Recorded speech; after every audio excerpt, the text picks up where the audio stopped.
لكن تحديت الظروف وخضتها وحدي صبورا مستعينا بالصلاة.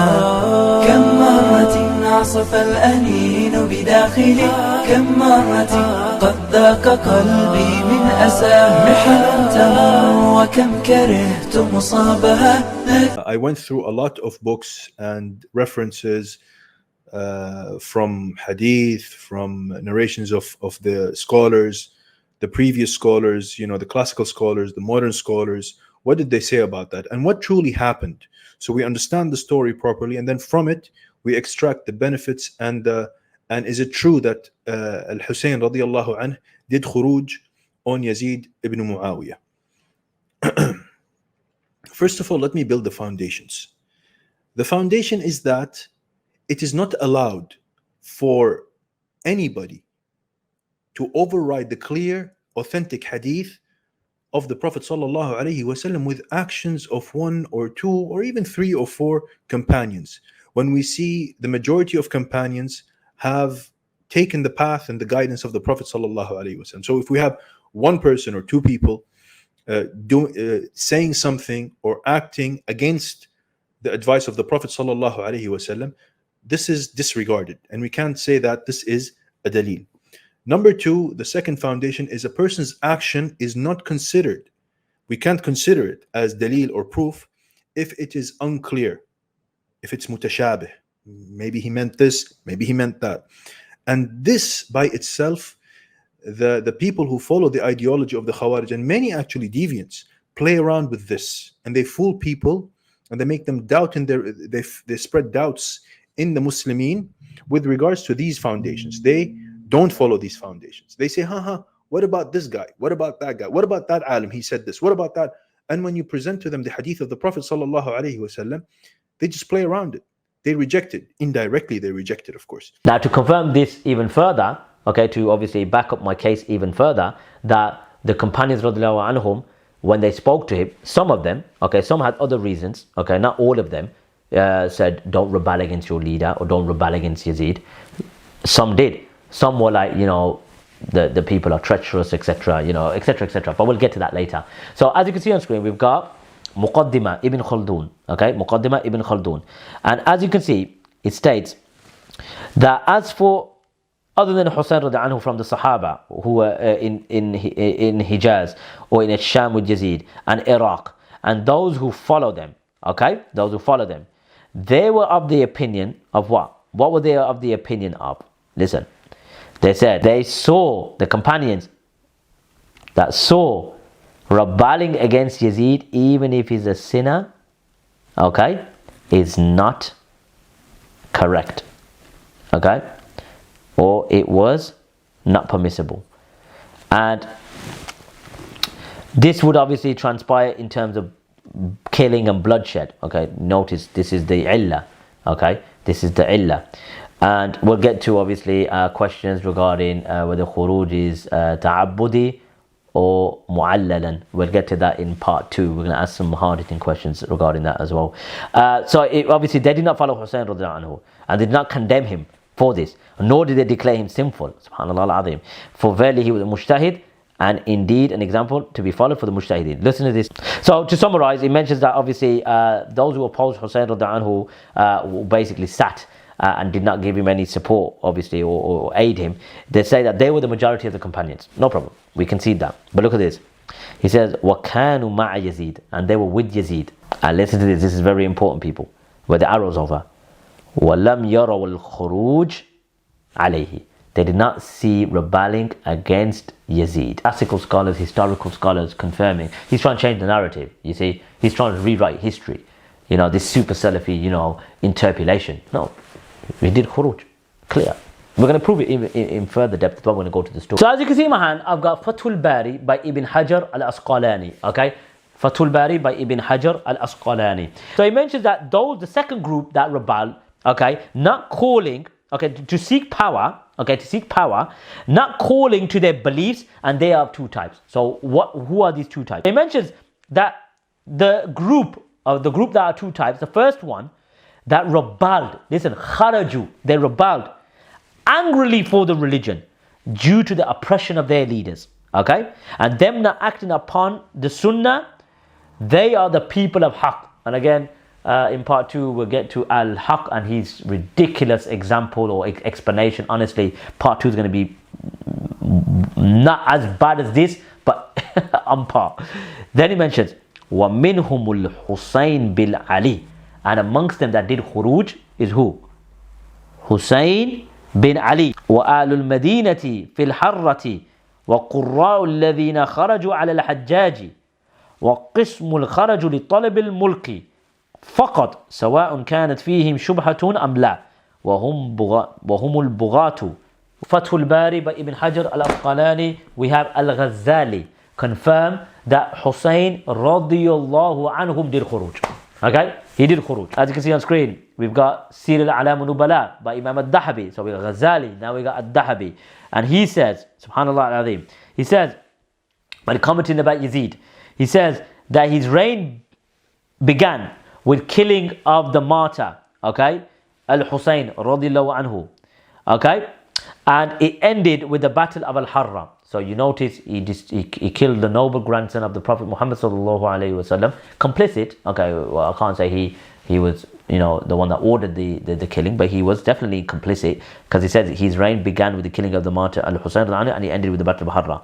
So the people hated him, okay, the people hated him, and he was not blessed with a long life. And we will show you in another video how arrogant he is when he mentions Yazid. Like, he hasn't got a problem with him, but I'll prove it to you in the next video. And look what he says here. So meaning, now listen, this is very important. He states that more than one person rebelled against him after Al-Hussain radiyallahu anhu rebelled against him. So Hussain radiyallahu anhu rebelled against Yazid, okay, according to Imam al-Dahabi. And then he states more than one people also rebelled after him. So Hussain radiyallahu anhu was the first to rebel, and then others rebelled after Hussain radiyallahu anhu. And who was they? That the people of Medina. Okay, the people of Medina also rebelled.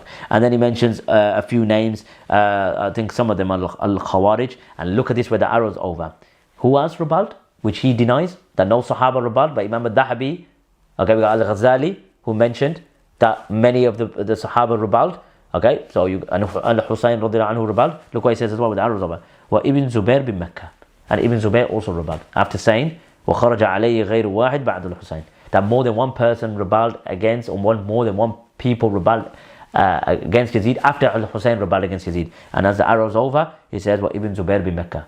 So Al-Dahabi also confirms that Al-Hussain radiyallahu anhu rebelled, the people of Medina rebelled, Al-Harra, Al-Dahabi, and Al-Ghazali. Are you going to take them too?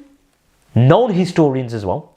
Okay, Al-Dahabi is a known historian. Al-Ghazali is, Hujjat al-Islam, according to Al-Dahabi, if you go to Sir.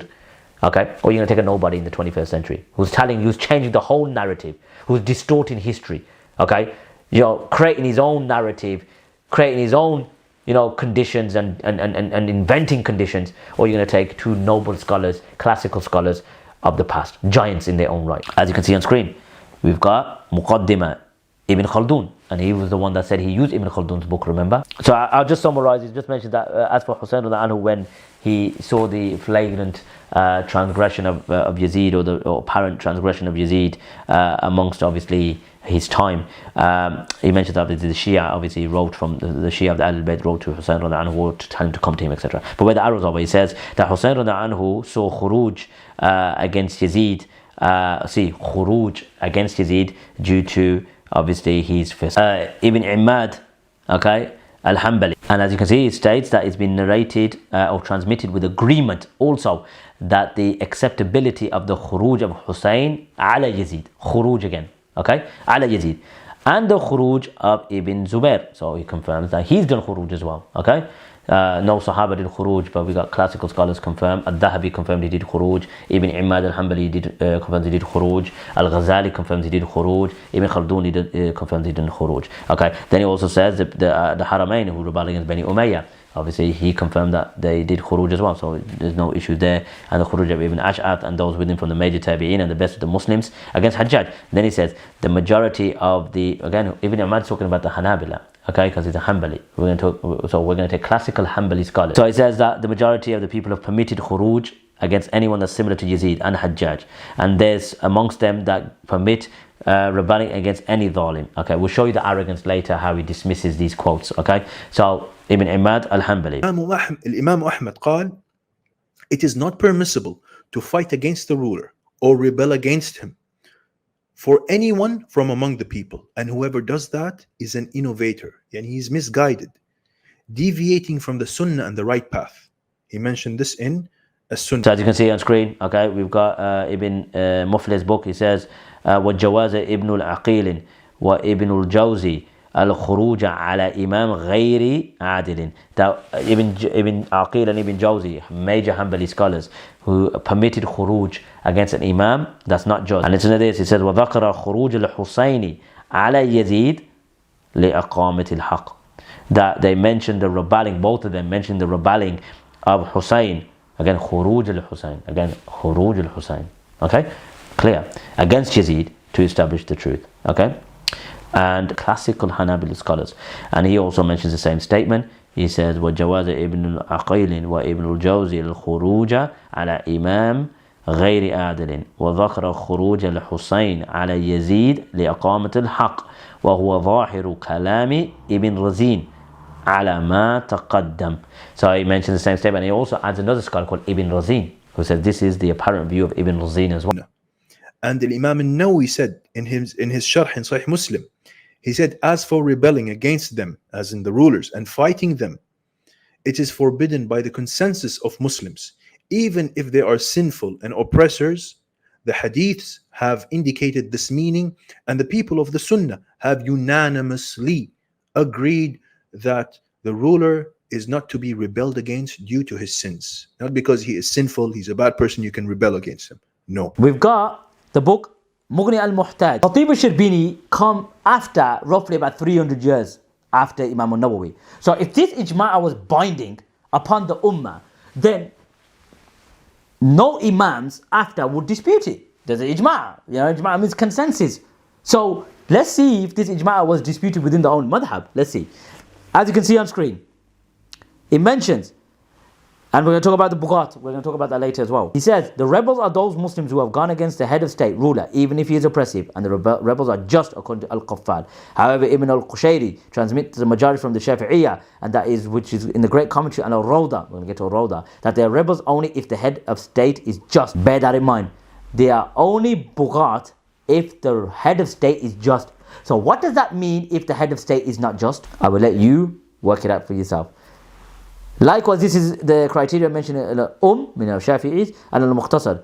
And he carries on. And then he says, the evidence that is cited is the statement of the author, Imam al-Nawawi, in his commentary in Sahih Muslim. Rebelling against the head of state or ruler and fighting them is impermissible, according to the consensus of the Muslims. However, this consensus has been disputed by the rebellion of Al-Hussain against Yazid, the son of Muawiyah, and Ibn Zubair against Abdul Malik ibn Marwan, and they were both supported by a huge number of the Salaf. Bear that in mind. And some say that this consensus was arrived at after these events. And some others differentiate between rebelling against the head of state ruler who came into power by force as being permissible, as opposed to rebelling against the head of state ruler who was sworn into power by peaceful means, where it was considered impermissible. So as you just read, okay, that Khatib al-Shirbini, who was 300 years after Imam al-Nawawi, says that this ijma' was disputed. Why? Because of the khuruj of the early Salaf. So there is no ijma' from the Salaf. Because a Khatib al-Shirbini, who's 900 years or 600 years after the Salaf, says that the ulama differed. And this is from the Shafi'iyah. And then he says, well, some said there was an ijma'. So you see, this ijma' is not binding. Some did say, but it's not a valid ijma'. Now let's talk about what happened during Al-Husayn's time, radiyallahu anhu, wa an abihi wa an ummihi. What exactly happened? Because a lot of people don't even read what exactly happened through the right narrations. First of all, it was mentioned in Tarikh al-Islam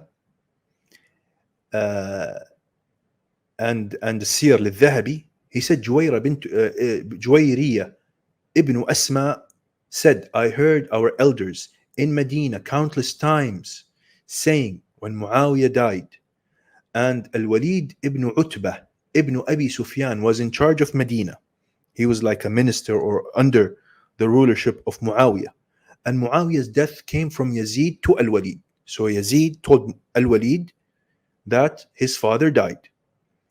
So he said he sent to Marwan and Banu Umayyah to inform them that Muawiyah is dead. So Marwan said, send now to Al-Hussein and Ibn Zubayr. If they pledge allegiance, yani take the bay'ah from them, otherwise strike their necks. Who said this? Marwan. طيب. Ibn Zubayr was informed about Muawiyah's death, and he prayed for him, and he was told to pledge allegiance to Yazid. On the spot, they told him, Yallah, now give bay'ah. So he said, this is not the time for pledging allegiance. Wait, nor is someone like me to pledge allegiance here, O son of Al-Azraq. Yani wait, let me go out to the people and we'll do allegiance all publicly to everyone. And this was mentioned. طيب. Al-Hussein, when that happened, Marwan, he heard this and he left it. He said, خلاص, leave it. طيب. Al-Hussein radiallahu anhu was not spoken to. They didn't tell him about allegiance, give bay'ah, don't give bay'ah. They didn't say anything to him. And did not speak about to him until they returned. Where did they return? They went back, khalas, and Ibn Zubayr mounted his horse or camel, and he headed back to Mecca. And Al-Hussein followed him on the same night. They went back and they didn't give allegiance. They didn't give the bay'ah to Yazid. And the matter was still going on. Yani it was still articulating, it was still developing and forming. There was still not a general public allegiance that everybody has given allegiance and khalas, everything is settled. No, at that time. طيب, then what happened? The people of Kufa in Iraq, they sent to Al-Hussein letters. And they said, we don't give Yazid the bay'ah. We didn't give Yazid the bay'ah. And we are waiting for you. You are a companion. Yazid طبعا is not a companion. So you're a companion and you are the grandson of the Prophet sallallahu alaihi wasallam. So we want you to be our ruler. We'll give you allegiance. And they kept on sending him letters. And he was in Mecca. طيب. Al-Hussein then, when he saw these letters, he said, there is no allegiance. So let me go to them and I will take the bay'ah from them and I'll be the ruler there. And he saw, and of course he's right with that part, is that he is better. He is the grandson of the Prophet sallallahu alaihi wasallam, and he is more fit for the Khilafah and the rulership of the Muslimin. طيب. He gathered his family and he said, I'm going to go to Kufa. And in the narration they say kharaja. And of course people think kharaja means khurooj. No, kharaja means he left. Kharaja min Mecca ila al-Medina, exit. Yani. He left Mecca to Kufa. So he went to Kufa to receive the bay'ah. He didn't go with the army. He didn't go to fight. No, he went to Kufa to get the bay'ah as he was told.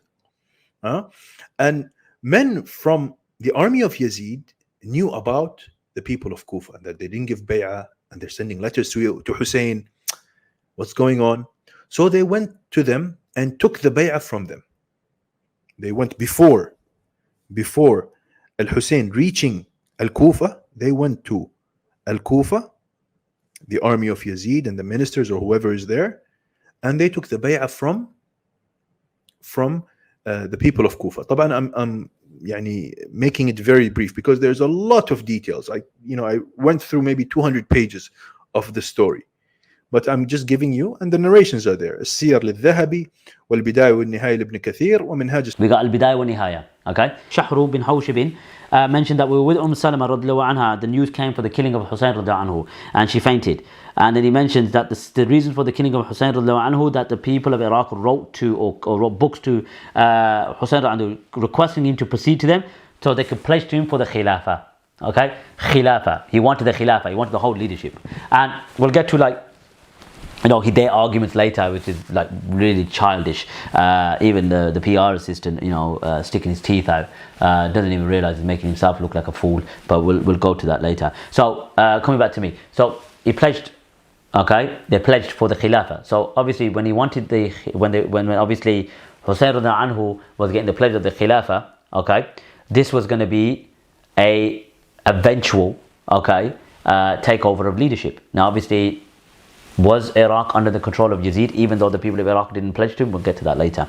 As you can see, Bidayah wa Nihaya still, you can see the chapter, it says the story of Hussain bin Ali radiallahu anhu was sabab khurujuhu, with his family. So the reason for his leaving with his family from Mecca to Iraq, because he requested leadership.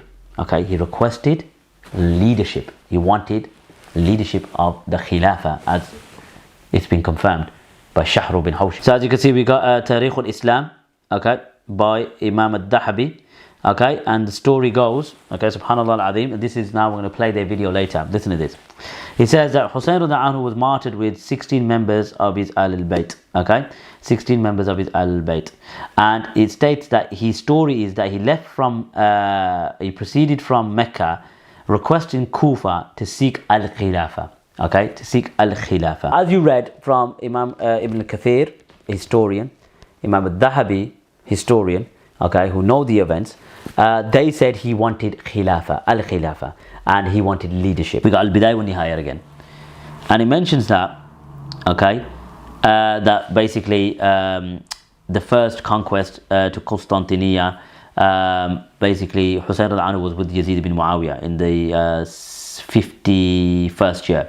And it says, when the bay'ah was given to Yazid during the lifetime of Muawiyah, okay, during the lifetime of Muawiyah, Hussain anhu was the one that refused to give bay'ah, okay, and Ibn Zubair and Abdurrahman ibn Abi Bakr and Ibn Umar and Ibn Abbas, okay, they refused to give bay'ah during the lifetime of Muawiyah, when the what's it called, request for bay'ah was given. And then he mentions, with the arrows over, he says, فَلَمَّا مَاتَ الْمُعَاوِيَةِ سَنَةَ 16. So when Muawiyah passed away in the 60th year, okay, in the 60th year, وَدُوِعَ النَّاسِ إِلَى الْبَيْعَةِ, that the people were called to give bay'ah. لِيَزِيد بَيْعَ Ibn Umar wa Ibn Abbas. Then Ibn Umar and Ibn Abbas gave the bay'ah. Other companions, what did they say? Abdullah ibn Muti' said, I sacrificed my mother and father for you. بِأَبِي أَنْتَ وَأُمِّي. This is a statement they say in Arabic. بِأَبِي أَنْتَ وَأُمِّي. Let us enjoy your presence here. Stay with us and do not go to Iraq. Don't go. Al-Bidayah wa Nihaya, the book, okay, right in my hand. Where's your books? I told you to present the evidences on screen. You didn't. And I knew why you weren't going to do that. Because you're a manipulator. You are an academic fraud. You lack academic integrity. But let's carry on. As you can see on screen, so let's just explain this briefly. As you can see with the arrows over, this event of Harra happened in the 63rd year after the Hijrah, okay. Yazid took control, okay, in the 60th year, in the middle of the 60th year after the Hijrah. So this is 2.5 years after Yazid was given the bay'ah. Again, we'll get to in more depth later to show you, was he given bay'ah before, meaning how many years before was he given bay'ah when, in the lifetime of Muawiyah? Was this already in set in stone? We're going to show you that this matter was established even using his own conditions against him, even though it's a newly innovated one. So the matter was in his hand because he was in power for over 2.5 years. He had governors all throughout the Khilafah. We're going to get to that later. But as you can see, it is the 63rd year. He was in power for 2.5 years. That clearly shows his matter was in his hand. He was established. And even worse for him, for Abdurrahman Hassan, the charlatan, I'll show you that even if you had power for a limited period of time, it was still classified as a khilafah, and that person was a khalif. But we'll show you obviously later on to debunk him even further. So as you can see on screen, okay, it mentions ففيها كانت وقعة الحرة وكان سببها أن آل المدينة لما خلعوا يزيد وولوا على قريش عبد الله ibn Muti'. Okay, so he mentions that in this year, okay, the Battle of Harra happened, and the reason why it happened was because that the people in Medina removed Yazid. Hold on. The man who was in power for over 2.5 years, if not 3 years, okay, established his khilafah, okay, during that time. Obviously, before then, he was already a ruler in set in stone, but we'll get to that later to show this man's utter fraud. And they gave allegiance, meaning this person, Abdullah ibn Muti' from the Quraysh, was going to be the wali. Okay, he was going to be the leader, meaning in Medina. Okay, but we'll show you when they removed Yazid, obviously they were going to be governors of Medina, because that's why they did Khurooj. Who did they give bay'ah to by toppling Yazid? Because if they've removed Yazid and they don't classify him as the Khalif, who did they give bay'ah to? You'll be shocked. So he mentions, okay, that he was killed in the day of Harra in the month of Dhul Hijjah in the 63rd year, and the people of Sham killed him. So long story short, he says the reason why is because they basically sent a delegation from Medina to Yazid ibn Muawiyah, but they saw that he weren't basically rectifying the affairs, and it weren't beneficial from obviously, Yazid. So what did they do? He says, فَرَجَعُوا إِلَى Medina. They returned back to Medina. And then what happened? He said, فَرَجَعُوا إِلَى الْمَدِينَةِ وَخَلْعُوا Yazid. They returned back to Medina and basically removed him. As you can see on screen, it mentions, وَبَايَعُوا لِعَبْدُ bin Zubair. They gave bay'ah to Abdullah bin Zubair. So when they removed Yazid, okay, خَلَعُوا Yazid or خَلَعُوا Yazid, when they got rid of Yazid, they gave bay'ah to Abdullah. Abu Sa'id al-Khudri radiallahu anhu, what did he say? He said Al-Hasan refused to listen to us. So I told him, ittaqillah, fear Allah, and stay at home and do not go against your imam. They were telling him, yani imam, yani who Yazid. Yani they're telling him, khalas, we gave bay'ah. The bay'ah is there and we gave bay'ah and he's your imam. Don't go. It's in other books as well. It's in Al-Bidayah wa Nihaya and others. Channel narrators now. So you can see the passage, which, let me read out the passage.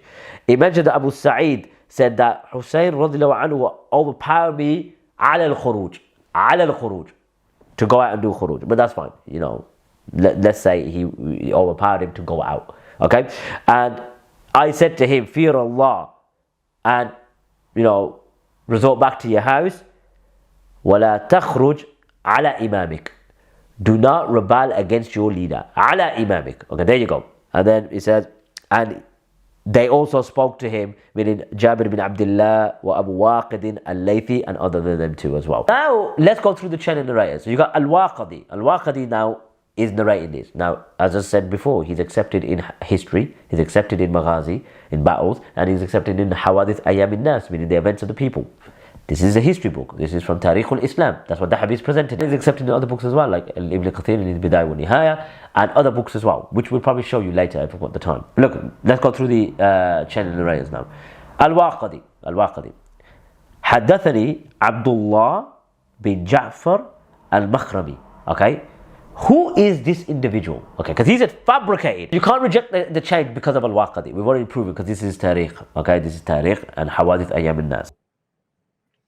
Abu Waqid al-Laythi, what did he say to him? He said, I heard of Al-Hussein leaving to Iraq, so I caught up to him. Excuse me. I caught up to him in Al-Malal, it's a place. When he was traveling, he caught up to him there. And he said, I reminded him of Allah not to go. And that he is going to get himself killed. But he refused to listen to me. Jabir ibn Abdullah said, I spoke to Al-Hussein and I told him, fear Allah, ittaqillah, and do not cause the people to fight.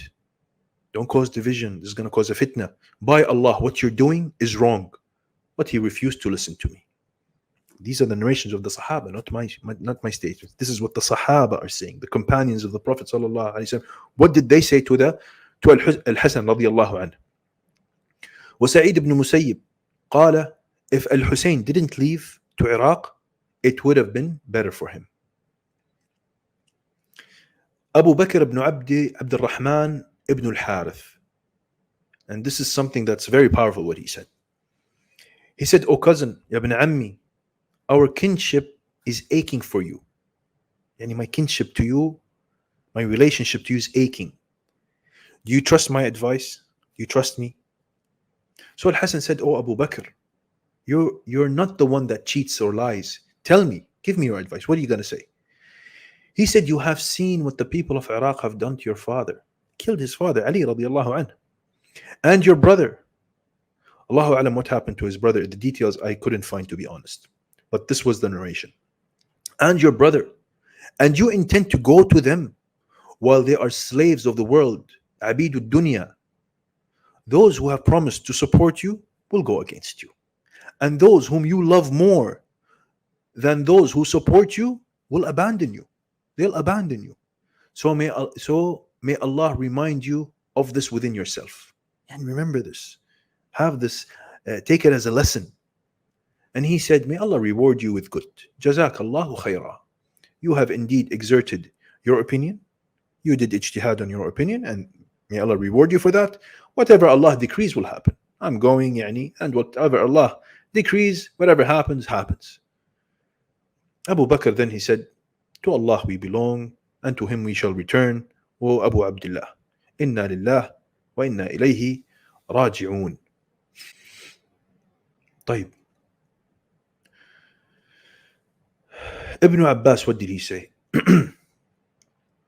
He said, Al-Hasan sought my permission to leave. He asked for permission to leave. So I said to him, if it weren't for the fact that this would be inappropriate to you and to me, I would firmly grasp on your head with my hands. Yani you don't go, I don't let you go. Ibn Umar radiallahu anhu also in another narration said, this is in Tarikh Dimashq al-Tabarani, Ibn Asakir, and also Tabarani narrated this. He said, Ibn Umar told him, he said, Hussain ibn Ali refused to refrain from going out. Then he said, La Umri, yani confirming what I'm going to say. He saw a lesson in his father and brother, and he witnessed the turmoil and the people's abandonment of them. It was not appropriate for him to take action as long as he lived. Yani with this, getting involved into such things and going to Iraq and trusting them, the people of Kufa. And he said he should have entered into what the people have entered. And indeed, in unity is better. وَالْجَمَاعَةُ خَيْرٌ. This is what he said. وَالْجَمَاعَةُ خَيْرٌ. As you can see on screen, okay, it states that وَقَالَ أَبُو سَلْمَى بِنْ عَبْدُ الرَّحْمَنِ, that Abu Salma, the son of Abdul Rahman, said, Hussain radiallahu anhu, it was imperative for him to know the people of Iraq, okay, and not to go to them. So you can see the pattern. The pattern is that they opposed him going to the people of Kufa, which is rightly so. And what did he say? وَلَكِنْ شَجَّعُهُ عَلَى ذَلِكَ Ibn Zubair. But Ibn Zubair radiallahu anhu encouraged him to go. وَكَتَبَ إِلَيْهِ مِسْوَرُ bin Makhrama, that this Miswara wrote to Hussain radiallahu anhu, that he said, beware of being deceived by the letters of the people of Iraq. Okay? So Miswara Ibn Makhrama, he said, beware of being deceived by the letters of the people of Iraq. Don't be deceived. So again, look at the pattern. They were warning him against the people of Iraq. When they opposed Hussain radiallahu anhu, from one standpoint, yes, they disagree with Hussain radiallahu anhu in terms of the bloodshed and etc., which is fine. But also, and which is very important, because of the people of Iraq, they were treacherous, they were deceptive. This was one of the underlying reasons as well. Let's carry on. We've got the book, as you can see on screen, تحديب الكمال في أسماء الرجال by حافظ المزي. وقال له عبد الله bin Muti'. Now this name is very important, so pay attention to this name, because future videos would show you how this individual, okay, actually rebelled after the killing of Hussain radiallahu anhu. He said to Hussain, لا تفعل, don't do this, may my mother and father be sacrificed for you. He goes, do not proceed towards the people of Iraq, for I swear by Allah they will kill you. As you can see at the bottom, Ibn Abbas says, أين تريد يا Ibn Fatima? What do you want? Where do you want to go, Ya Ibn Fatima? The son of Fatima radiallahu anha. He said, Al-Iraq wa Shi'ati. He goes, to Iraq, to my Shia. And then he said to him, I hate to say this to your face, that going to these people who killed your father and slandered your brother, etc., etc. And he carries on and tells Hussain radiallahu anhu not to go to the people of Kufa. Yeah, as you can see the statement of Abu Waqid al-Laythi. He said that it reached him that Hussain radiallahu anhu was going to Rabbi, okay? And I met him at a place called Malal. And I implored him, okay, not to go to Iraq, okay, not to leave. And you would only be going except that you kill yourself. So he responded, then I will not return, okay? So Hussain Anu didn't take his advice. Another statement, as you can see, وَقَالَ جَابِرُ بن عبد الله كَلَّمْتُ حُسَيْنًا, I spoke to Hussain and I said to him, radiallahu anhu, fear Allah and do not cause some of the people to strike others. By Allah, I cannot praise what you are doing. However, he did not listen to me, okay? And then he's got other statements, as you can see, what I've already read. Sa'id ibn Musayyib that said Hussain anhu did not listen. Abu Salama ibn Abdul Rahman, and you got Miswara ibn Makhrama. Okay, and then you got the book here, Kitab al-Zuhd, okay, by Ibn Asim. He mentions the statement of Ibn Umar, okay, that we already read, and that's on screen as well. And as you can see, you got the book of At-Tabarani Al-Mu'jam Al-Kabir, and it's got a statement from Abdullah ibn Abbas. They said, Al-Hussain radiyallahu anhu came to seek my advice concerning leaving out to the people of Iraq. So I said to him, were it not for the fact that both of you and I will be blamed, I would have grabbed your hair with my hands. And if I thought that by doing so you would stay, I would surely have done that. So back to the point that I was making earlier about, why didn't the companions and the tabi'un advise Hussain radiyallahu anhu before leaving? Obey and listen to your ruler, even if he flogs your back and takes your wealth. It's inconceivable and impossible that all of them weren't aware of this hadith. It's impossible. Grand companions and tabi'un were not aware of this. Do you understand? That to me proves that this ain't a matter of creed in any way, shape or form. Because not one of them advised him, do not rebel against your ruler, obey and listen your ruler, even if he flogs your back and takes you out. Not one of them advised Hussain radiyallahu anhu of that. Yazid is going. Khalas. He got the advice. He didn't listen to all of the Sahaba that I just mentioned. What happened then? Yazid's troops caught up to Al-Hussein. And Ibn Ziyad, he is a wali of Yazid. Ibn Ziyad was under Yazid's rulership, and he had some authority. He ordered his troops to stand between Al-Sham and Al-Basra and not to allow anyone to exit or enter. And he sent Umar ibn Sa'd to meet with Al-Hussein. He said, Umar ibn Sa'd, take some troops and go to Al-Hussein. Stop him. Al-Hussein, when he heard of that he cannot enter Al-Kufa, and he was going, and the people were saying that you cannot enter Kufa, we just came back from there, or etc., and you're not going to be able to enter. There is something going on. They just blocked everything. He changed his destination. This was mentioned in Tarikh al-Rusul wal-Muluk ibn Jarir, wal-Bidaya wal-Nihaya ibn Kathir. He said he changed his destination to Yazid ibn Muawiyah. He said, okay, I'm going to go to Yazid ibn Muawiyah. At that time, Ibn Ziyad sent Ibn Umar to intercept Al-Hussein. And he caught up with him halfway. Al-Hussein told him, he caught up with him, which is of course Umar ibn Sa'd. Al-Hussein told him three things. He said, either leave me go back to Mecca, khalas, let me go back to Mecca. Because Umar ibn Sa'd told him of the situation, and Yazid is the Imam, he's the Imam, and you have to give allegiance to him, khalas. No more Kufa. Kufa actually gave allegiance to us, gave allegiance to Yazid. Yeah, so what do you want to do? He said, okay, no problem. Leave me go back to Mecca, to my people, khalas. Or take me to Yazid. And he said this, take me to Yazid, and I will place my hand in his hand, and he will decide what to do. Isn't he the Amir? Let him decide. Yeah, take me to him. Or he said, you have a third option. Or you can take me to where jihad is taking place. There was in another location, there were jihad taking place, battle. And I will join the mujahideen. And I'll fight with them until death. I'll fight there and I'll die as a mujahid, shaheed. You got these three options. What do you want to do? Ibn Umar stayed in a camp. He camped next to the camp of Al-Hussein radiyallahu anhu. And he sent a letter to Ibn Ziyad, the one who sent him. He sent him letters saying, oh, this is the situation. He gave me three options. Either go back to Mecca, or go to Yazid, or leave me go to jihad. What do you want to do? What should I do? When he received the message, Shamar ibn al-Jawshan, la'anahu Allah, he told Ibn Ziyad, he started, filling his head. Don't accept. He's like, if you accept, he's going to be the honored one, and you're going to be the humiliated one. Don't accept this. And let him come, just as he went and he tried to play around, but he didn't know Aslan. But this Shamar person, Allah, he started, he's an evil person, he's a wicked person. So no. He started assuming things and filling Ibn Ziyad's head with things. So he said, don't accept from him unless you arrest him. Let him come under your rule and arrest him. And then see what you're going to do. Then decide what you're going to do. Don't let him free like that. He decides what to do. The grandson of the Prophet sallallahu alaihi wasallam. And Al-Hussein, they sent him letters saying, khalas, you have to come to Yazid, we have to arrest you. To Ibn Ziyad.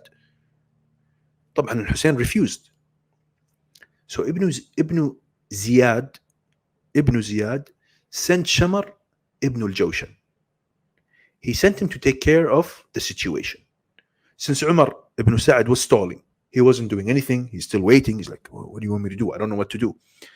And Ibn Ziyad, what did he say now? He's charged. Khalas, he filled his head. Yeah? So he said to Shamar, you go there and see Umar ibn Sa'ad.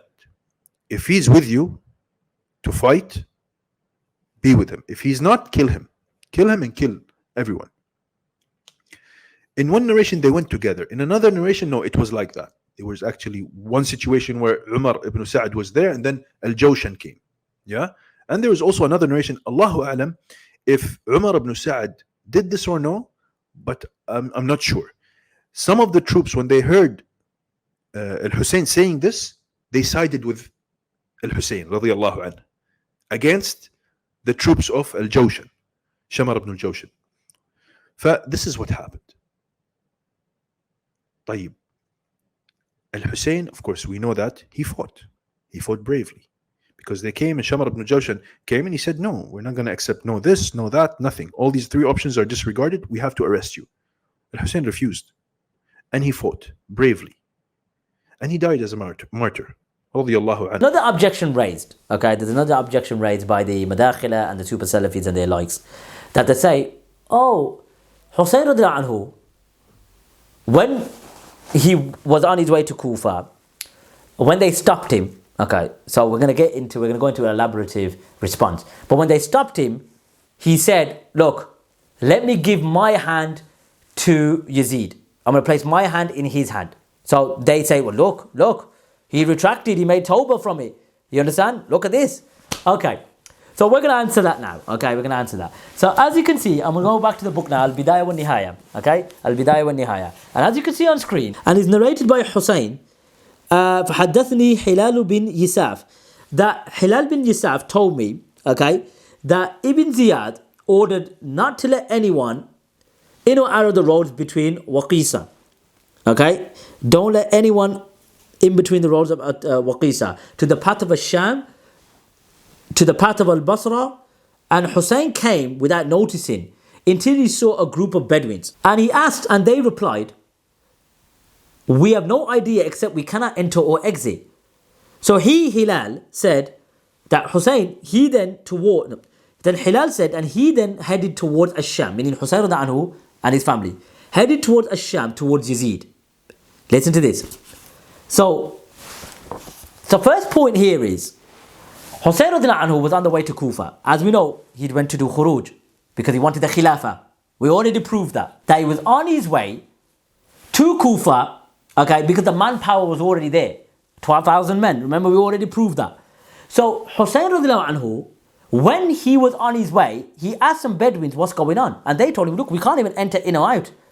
So, Hussain anhu then headed towards Yazid. Okay, because he knew he can't enter. He can't enter now, Kufa.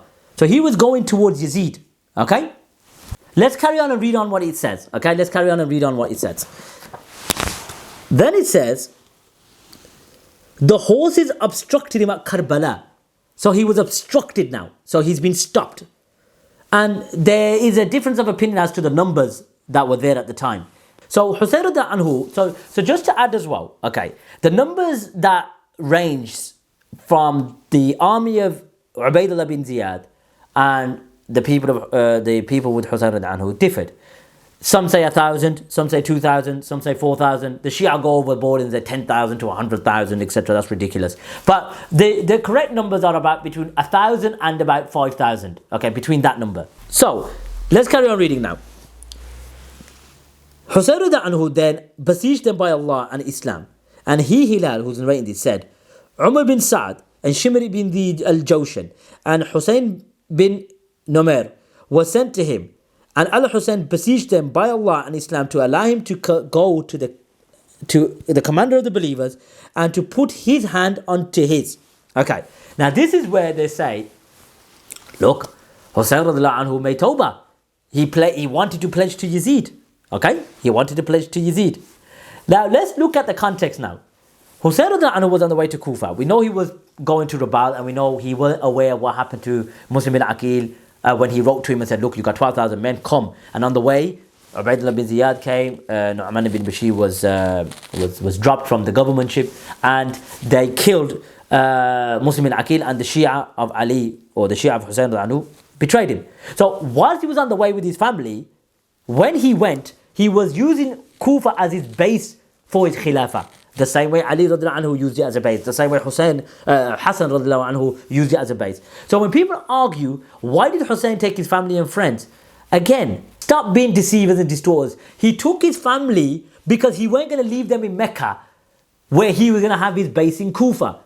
He went to Kufa with his family because they were going to settle there in Kufa. That was going to be his base, or his asima, or his capital. So when he was on his way to Kufa, and they heard the Bedouins say, we can't even go in and out, Hussain anhu knew what was going to happen. He knew it's been blocked now. The rebellion or the revolt ain't succeeded. It's not gone according to plan. So he went to Yazid because now he knew that there's no other option. And he was stopped by the horsemen, okay? He was stopped by the horsemen, and he asked them, look, and they obstructed his way. Now remember, you've got your family with you, women with you. He was coerced. He had no choice but to go to Yazid. So the intent of Hussain was Khurooj, no doubt about it. And when they say, look, he went to pledge his hand to Yazid's hand, then obviously he had no alternatives. When you have family with you and you know your options are scarce, you know that and it's clear from that particular situation, Hussain was coerced.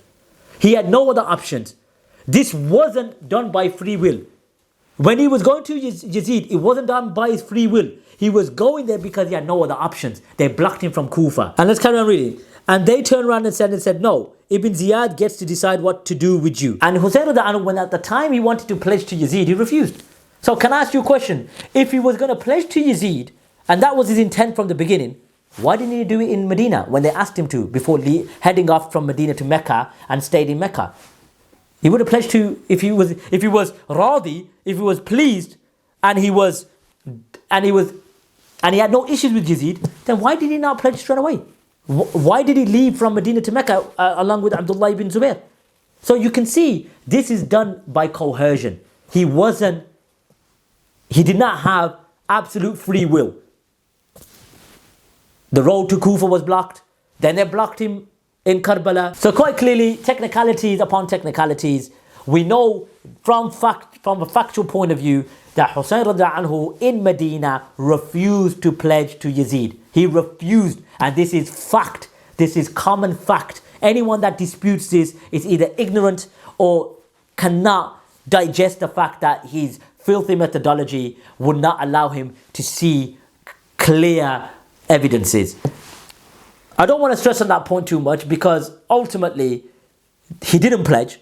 So even if he wanted to, you understand? Because it was coerced anyway. He had no choice. He was blocked. He was in a desert with his family and children. What would you have done?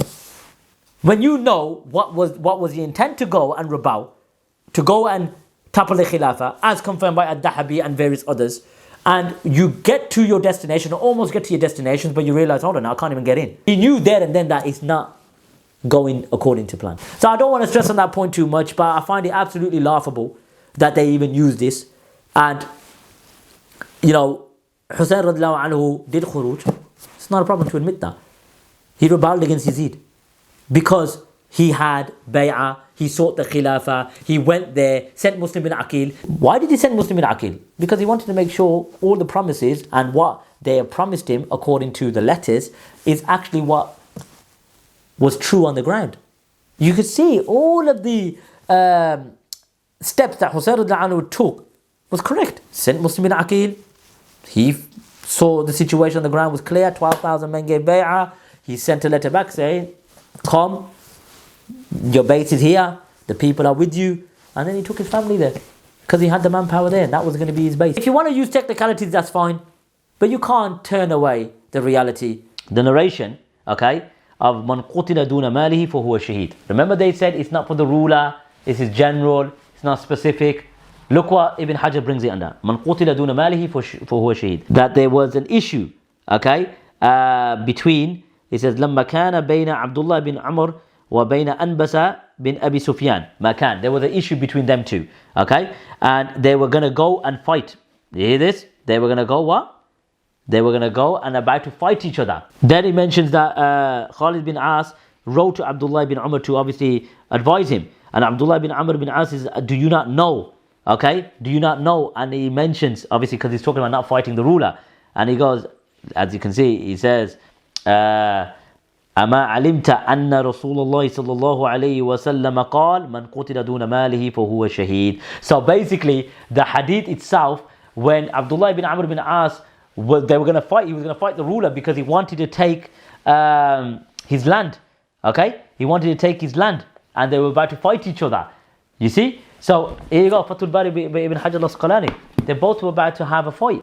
ليس الغريب غريب الشام واليمن إن الغريب غريب اللحد والكفن إن الغريب له حق لغربته على المقيمين في الأوطان والسكن سفر بعيد وزاد لن يبلغني وقوتي ضعفت والموت يطلبني ما أحلم الله عني حيث أمهلني وقد تماديت في ذنبي ويسترني تمر ساعة